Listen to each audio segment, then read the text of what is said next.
2025 में गोल्ड चमक रहा है। 11 अप्रैल 2025 को गोल्ड का दाम $3300 पर आउंस तक पहुंच गया। साल की शुरुआत से अब तक ये 80% का बड़ा जंप है।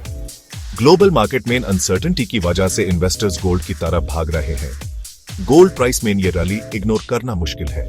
कुछ एनालिस्ट्स का कहना है कि ये ब्लो ऑफ फेज गोल्ड को और ऊपर ले जा सकता है। आने वाले वीक्स में गोल्ड $3300 के ऊपर जा सकता है।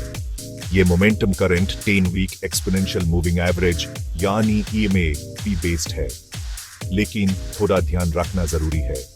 करंट ट्रेंड एक्साइटिंग है, लेकिन शॉर्ट टर्म करेक्शन भी हो सकता है। मार्केट एनालिस्ट्स का कहना है कि आने वाले मंथ्स में 10 से 20% की गिर भी सकती है। ये करेक्शन गोल्ड अपने पीक पे पहुंचने के बाद होगा, शायद इस महीने के एंड तक। इस डिप के बावजूद गोल्ड का लॉन्ग टर्म आउटलुक पॉजिटिव है। UBS की एक्सपर्ट्स का अनुमान है कि 2025 के एंड तक गोल्ड $3300 तक पहुंच सकता है। कुछ लोग तो ये भी कह रहे हैं कि गोल्ड $4000 तक भी जा सकता है। ग्लोबल इकोनॉमी में कुछ की फैक्टर्स हैं जिनके वजह से ये बुलिश सेंटिमेंट बना हुआ है। जियोपॉलिटिकल और इकोनॉमिक अनसर्टेनिटी गोल्ड के प्राइस सर्ज के मेन रीजंस हैं। ट्रेड टेंशंस और प्रोटेक्शनिस्ट पॉलिसीज अनसर्टेनिटी पैदा कर रहे हैं। इन्वेस्टर्स इस टाइम में गोल्ड को सेफ हेवन एसेट मानते हैं।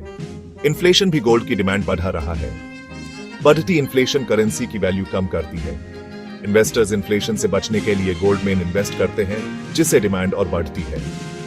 दुनिया भर के सेंट्रल बैंक्स भी अपने गोल्ड रिजर्व्स बढ़ा रहे हैं। ये ट्रेंड ट्रेडिशनल रिजर्व करेंसीज में कॉन्फिडेंस की कमी को दर्शाता है। चाइना का सेंट्रल बैंक एग्जाम्पल के लिए मंथ से गोल्ड खरीद रहा है। इन्वेस्टर सेंटिमेंट गोल्ड के लिए बुलिश है। गोल्ड ETFs में रिकॉर्ड इन्वेस्टमेंट्स इस बात का प्रूफ है।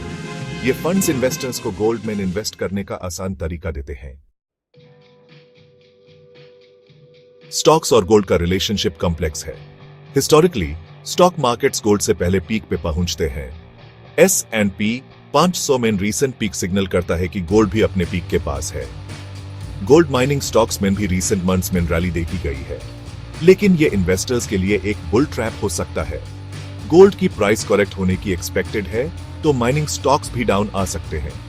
सिल्वर और प्लैटिनम जैसे प्रीशियस मेटल्स के न्यू हाइज बनाने की एक्सपेक्टेड ना ही हाई। शॉर्ट टर्म रिबाउंड्स पॉसिबल हैं, लेकिन फर्दर डिक्लाइन भी एक्सपेक्टेड हाई।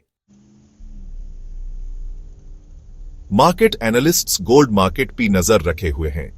AG थॉर्सन, एक फेमस मार्केट टेक्नीशियन, का बिलीफ है कि हम ग्लोबल डेब्ट सुपर साइकिल के फाइनल स्टेज में हैं। ये साइकिल जो 2020 में शुरू हुआ था, ट्रेडिशनल फाइनेंशियल सिस्टम्स पे काफी प्रेशर डाल रहा है। थॉर्सन का कहना है कि ऐसे मुश्किल टाइम में गोल्ड वैल्यू का रिलायबल स्टोर है। उनका मानना है कि डेब्ट सुपर साइकिल खत्म होने तक गोल्ड अपर जाता रहेगा, लेकिन यह याद रखना इंपॉर्टेंट है कि मार्केट कंडीशंस क्विकली चेंज सकते हैं। गोल्ड की फ्यूचर प्राइस प्रेडिक्ट करना इम्पॉसिबल है। इन्वेस्टर्स को कॉशन बरतनी चाहिए और शॉर्ट टर्म प्राइस मूवमेंट्स के आधार पर जल्दबाजी में डिसीजन नहीं लेना चाहिए। 2025 में गोल्ड के $4000 तक पहुंचने की हेडलाइन अट्रैक्टिव है, लेकिन ऐसे प्रेडिक्शंस को बैलेंस्ड पर्सपेक्टिव से देखना जरूरी है। मार्केट डायनामिक्स कॉम्प्लेक्स हैं और अनफोर्सीन इवेंट्स मार्केट को चेंज सकते हैं।